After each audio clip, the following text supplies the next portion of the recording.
96 World War II veterans embarked on a day-long West Georgia honor flight trip to Washington, D.C. to visit the World War II Memorial, Korean War and Vietnam War memorials, as well as Arlington National Cemetery.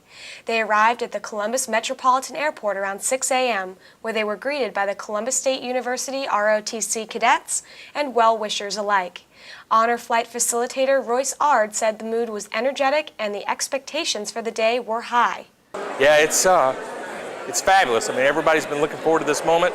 A lot of these guys signed up for this trip 4 months ago. Of course, it's 60 years in the making. So it's real jubilant, and I think we're just going to have a great day. Okay, now, this is an ID? Yes, it is. Okay, for the next two gentlemen, I believe. Wait this way, Charles. Alrighty. Good morning, Robert.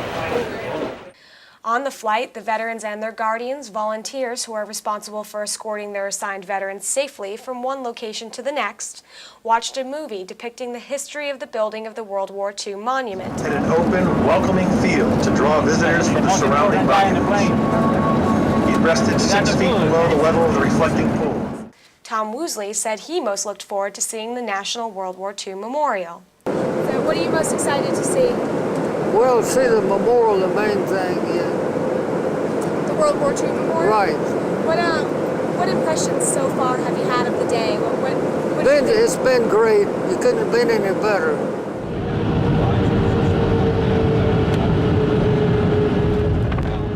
After a 90-minute flight from Columbus, the chartered plane touched down at the Baltimore-Washington International Airport. The first thing the veterans saw when they stepped onto the jetway were uniformed service members, USO volunteers, BWI staff, and airport fire and EMS personnel. They lined the carpeted plank, shaking hands with each man and woman who came their way.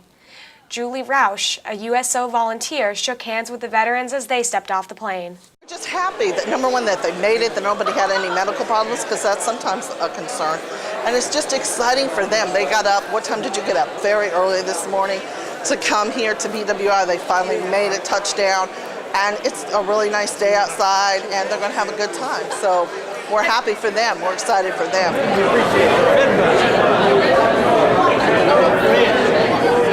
After a short drive to the Capitol, where the veterans heard a personal message from Fort Benning Commanding General Michael Farrader, they arrived at the World War II Memorial. When Lee Culpepper of Talbot, Georgia, stepped off his bus, he found his children and grandchildren waiting. It was an amazing surprise, Culpepper said, one that brought tears to his eyes. It's one of the greatest blessings that I guess ever been bestowed upon me. And I want to thank God for this day. And thank you for your interview. Thank you for my children, grandchildren. I don't know exactly what to say and how to put it, but it's one of the greatest moments of my life.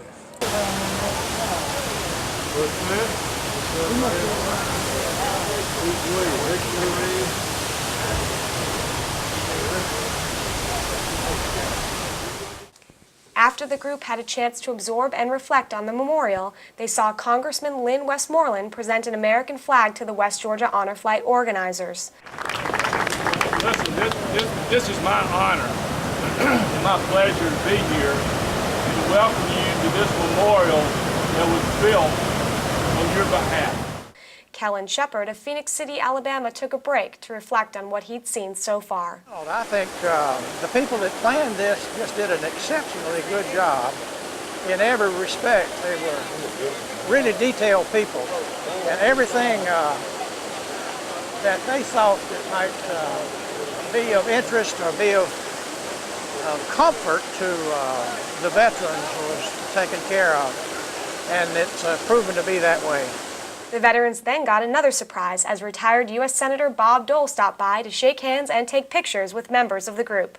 Well, I'm here about every day. It means a lot to me, and just to shake hands with these guys and say thank you for your service, but also thank you for sending money. I mean, this is their memorial. The government didn't build it, they built it. Out of $195 million, the government put up $5. The rest came from private sources. So they're just great people too, and they all shed a tear or two, and they'll tell you they did. So it's a small thing I do, come down and say thank you. Keeping the schedule on track, the Honor Flight group reached the Korean and Vietnam memorials about 2 p.m. That's approximately 2 hours after everyone stepped off the buses for the tour of the National World War II Monument. Scoop Owsley of Opelika, Alabama, who served in World War II and Korea, said the statues of American soldiers patrolling in Korea wearing ponchos and carrying rifles were very realistic. They couldn't be any better because the poncho was pretty much the standard uniform during the Korean War. And so that's what makes it so real nice to me, so neat to me, is the fact that the job they've done with the faces and the equipment that they have, it's just, I mean, they look like they can just step out and talk to you. It's realistic. It's really the most realistic monument I've ever seen. A few members of the group made it down to the Vietnam Memorial, which includes the names of nearly 60,000 service members known dead or missing in action from the Vietnam War. It was Vietnam veteran and Honor Flight guardian Rob Dahl who said that today's visit was a little less emotional than his previous 6 experiences at the wall. And I found myself being able to contain my emotions a little bit more. I don't know if I'm just tired from walking or I'm caught up in the emotions of the World War II veterans, but it's been an experience of a lifetime. I mean, being able to be with these guys and watch their expressions and letting them know how much they're loved and thanked, and that we're not speaking German right now. Das ist gut. Prior to traveling by bus to Arlington National Cemetery, the vets made a brief stop at the Marine Corps War Memorial. 4 of the veterans on the flight roster served in the Marines. They are Tommy Hodge of Opelika, Tom Jenkins of Columbus, David Land of Columbus, and Hanley Davis of Valley. Well, I could have been on Iwo Jima, but I missed it. I had some friends that went there, and they died there. Charlie's here. Charlie's here. Owen's here. Bobby's here. Very emotional. But the last stop was at Arlington National Cemetery, where more than 300,000 veterans and military casualties are buried from every one of the nation's wars, starting with the American Civil War through the military actions in Afghanistan and Iraq.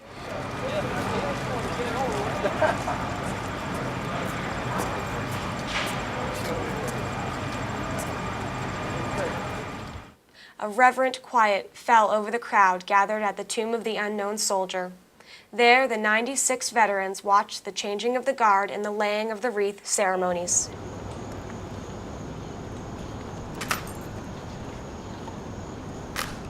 Ready? Base.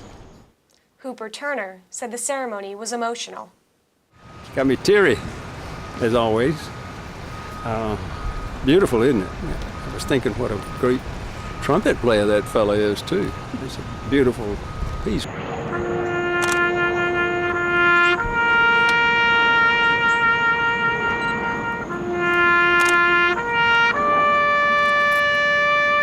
The bucolic ceremony was the last stop on the tour. Once back on the airplane, the exhausted yet thankful veterans got a special delivery, mail call.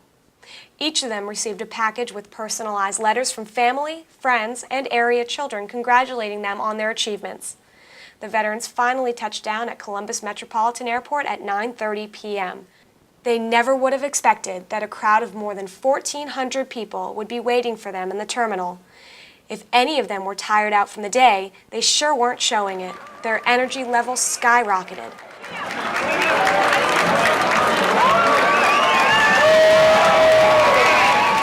One by one, the men and women walked through the terminal.